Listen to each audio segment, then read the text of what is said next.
kami ang Hiraya.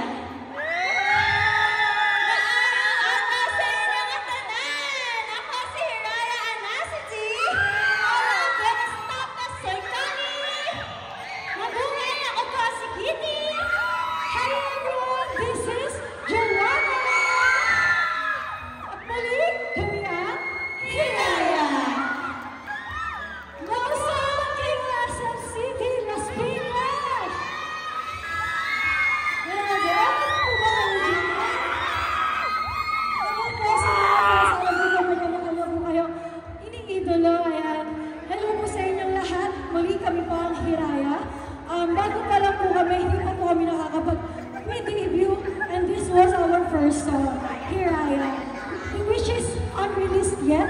Kaya sana po supportahan niyo po kami na i-release to this year. Ayan. And our song Hiraya means hope and love. And guys, konting trivia lang din, isa ako sa nagsulat ng kanta ng aming pre-debut song, Hiraya. And actually, we are 5 members po. And si Charlene po, yung 5th member namin, hindi po nakapag-perform today kasi po, na-hospitalized po siya. So ayun, sorry Manuaris, kulang kami. Charlene, sa mga Manuaris dyan!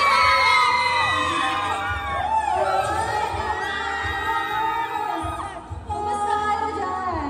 By the way, I'm Hirayen, Charles. Di pala ano, no? Ayan, kumusta kayo girl? Ang ganda niya naman.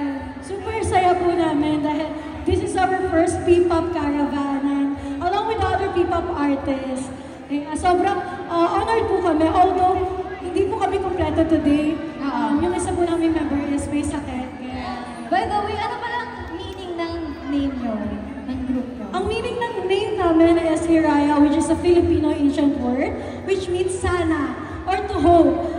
We aspire to give an inspiration to everyone, especially the youth, to continue reaching their dreams no matter what happens. Yes, tama po yun. Ang fandom namin, syempre, hindi mabubuo ang Hiraya pag wala Manuaris! Ayan, big shout out to all mag-fandom So, ayun po, ready na po ba sila?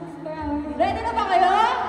Ready na guys! For our second performance. Bago kayo mag-perform ulit, photo op muna tayo. Okay, let's go!